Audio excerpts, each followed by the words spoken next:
The Complete Works of William Shakespeare by William Shakespeare. Act 2. Scene 4. London. A hall in Blackfriars trumpets, sennet, and cornets. Enter 2 vergers, with short silver wands. Next them, 2 scribes, in the habit of doctors. After them, the Archbishop of Canterbury alone. After him, the Bishops of Lincoln, Ely, Rochester, and St. Asaph. Next them, with some small distance, follows a gentleman bearing the purse, with the Great Seal, and a cardinal's hat. Then 2 priests, bearing each silver cross. Then a gentleman usher bareheaded, accompanied with a sergeant at arms bearing a silver mace. Then 2 gentlemen bearing 2 great silver pillars. After them, side by side, the 2 cardinals, Wolsey and Campius, 2 noblemen with the sword and mace. Then enter the king and queen and their trains. The king takes place under the cloth of state. The 2 cardinals sit under him as judges. The queen takes place some distance from the king. The bishops place themselves on each side of the court, in manner of consistory. Below them the scribes. The lords sit next the bishops. The rest of the attendants stand in convenient order about the stage. Wolsey. Whilst our commission from Rome is read, let silence be commanded. King. What's the need? It hath already publicly been read, and on all sides th authority allowed. You may then spare that time. Wolsey. Be it so, proceed. Scribe. Say Henry King of England come into the court. Crier. Henry King of England and see. King. Here. Scribe. Say Catherine Queen of England come into the court. Crier. Catherine Queen of England and see. The queen makes no answer, rises out of her chair, goes about the court, comes to the king, and kneels at his feet. Then speaks Queen Catherine. Sir, I desire you do me right and justice, and to bestow your pity on me, for I am a most poor woman and a stranger, born out of your dominions, having here no judge indifferent, nor no more assurance of equal friendship and proceeding. Alas, sir, in what have I offended you? What cause hath my behavior given to your displeasure that thus you should proceed to put me of and take your good grace from me?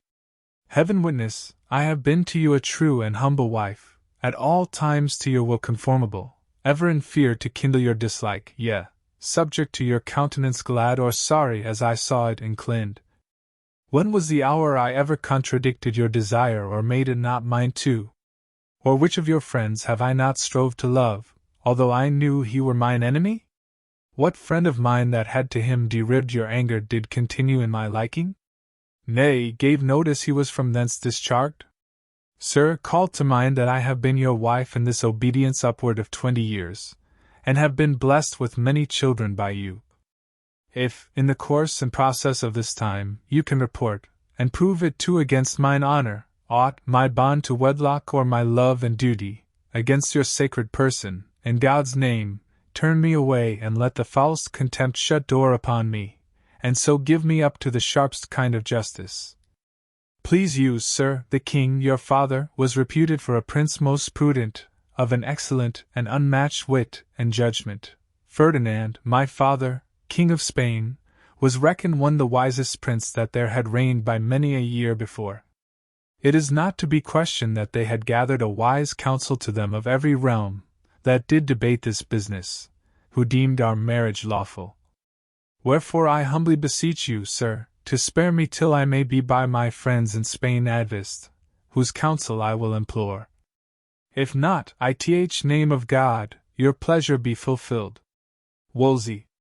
You have here, lady, and of your choice, these reverend fathers, men of singular integrity and learning, yea, the elect of land, who are assembled to plead your cause.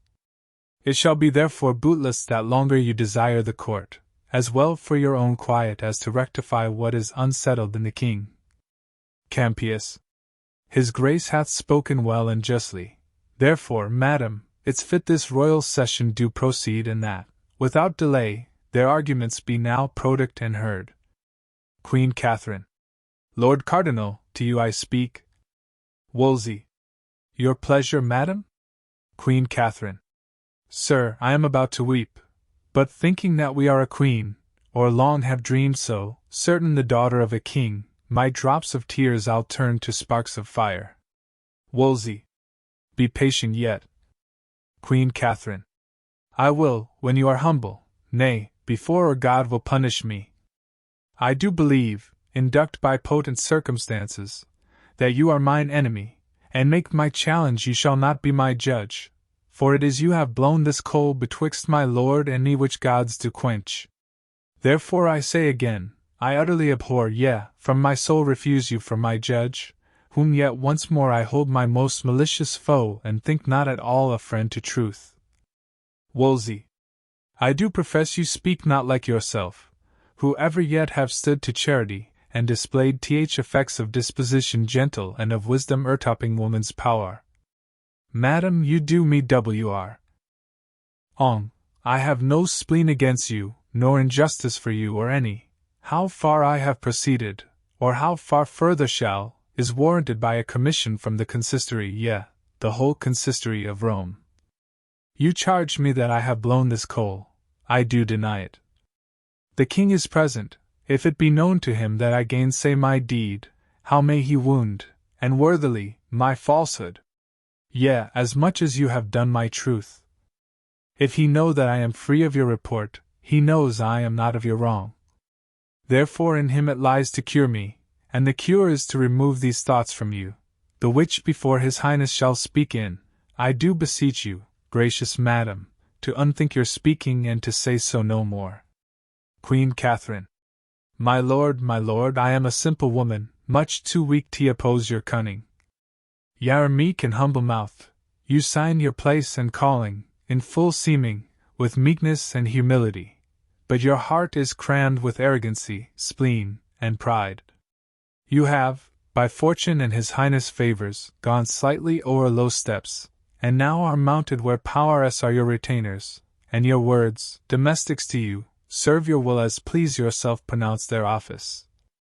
I must tell you, you tender more your person's honor than your high profession spiritual. That again I do refuse you for my judge, and here, before you all, appeal unto the Pope, to bring my whole cause for his holiness, and to be judged by him. She curtsies to the king, and offers to depart, Campius. The queen is obstinate, stubborn to justice, apt to accuse it, and disdainful to be tried by't. 'Tis not well.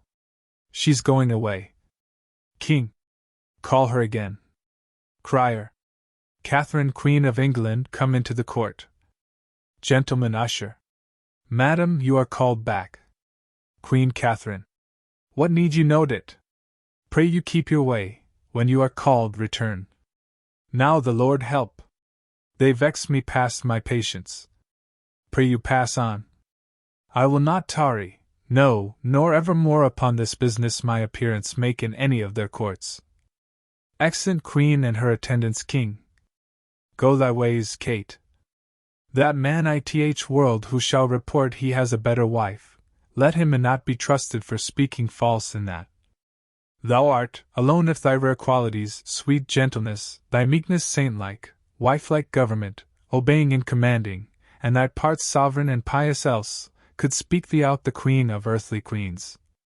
She's noble born, and like her true nobility she has carried herself towards me. Wolsey. Most gracious sir, in humblest manner I require your highness that it shall please you to declare in hearing of all these ears, for where I am robbed and bound, there must I be unloosed, although not there at once and fully satisfied whether ever I did broach this business to your highness, or laid any scruple in your way which might induce you to the question on't, or ever have to you, but with thanks to God for such a royal lady. Spake one the least word that might be to the prejudice of her present state, or touch of her good person? King. My Lord Cardinal, I do excuse you, yea, upon mine honor, I free you from't. You are not to be taught that you have many enemies that know not why they are so, but like to village curs, bark when their fellows do. By some of these the queen is put in anger. Y'are excused. But will you be more justified? You ever have wished the sleeping of this business, never desert it to be stirred, but oft have hind read, oft, the passages made toward it, On my honor, I speak my good Lord Cardinal to this point, and thus far clear him. Now what moved me to, I will be bold with time and your attention. Then mark th inducement. Thus it came give heed to't, my conscience first received a tenderness, scruple, and prick, on certain speeches uttered by Bishop of Bayonne, then French ambassador, who had been hither sent on the debating a marriage twixt the Duke of Orleans and our daughter Mary. Progress of this business, ere a determinate resolution, I mean the bishop did require a respite wherein he might the king his lord advertise whether our daughter were legitimate, respecting this our marriage with the dowager, sometimes our brother's wife. This respite shook the bosom of my conscience, entered me, with a splitting power, and made to tremble the region of my breast, which forked such way that many mas considerings did throng and pressed in with this caution. First, methought I stood not in the smile of heaven, who had commanded nature that my lady's womb, if it conceived a male child by me, should do no more offices of life to it than the grave does to the dead, for her male issue or died where they were made, or shortly after this world had aired them. Hence I took a thought this was a judgment on me, that my kingdom, well worthy the best heir world, should not be gladdened by me. Then follows that I wait the danger which my realm stood in by this my issues fail, and that gave to me many a groaning throe. Thus hulling in the wild sea of my conscience, I did steer toward this remedy, whereupon we are now present here together. That's to say, I meant to rectify my conscience, which I then did feel full sick, and yet not well, by all the reverend fathers of the land and doctors learned. First, I began in private with you, my Lord of Lincoln. You remember how under my oppression I did wreak, when I first moved you. Lincoln. Very well, my liege. King. I have spoke long. Be pleased yourself to say how far you satisfied me. Lincoln. So please your highness, the question did at first so stagger me, bearing a state of mighty moment and consequence of dread, that I committed the daring's counsel which I had to doubt, and did entreat your highness to this course which you are running here. King. I then moved you, my lord of Canterbury, and got your leave to make this present summons. Unsolicited I left no reverend person in this court, but by particular consent proceeded under your hands and seals. Therefore, go on, for no dislike world against the person of the good queen, but the sharp thorny points of my alleged reasons drives this forward. Prove but our marriage lawful, by my life and kingly dignity, we are contented to wear our moral state to come with her, Catherine our queen, before the primest creature that's paragoned world. Campius. So please your highness, the queen being absent, 'tis a needful fitness that we adjourn this court till further day. Meanwhile must be an earnest motion made to the queen to call back her appeal she intends unto his holiness. King. Aside, I may perceive these cardinals trifle with me. I abhor this dilatory sloth and tricks of Rome. My learned and well-beloved servant, Cranmer, prithee return. With thy approach I know my comfort comes along. Break up the court, I say, set on. Exeunt in manner as they entered,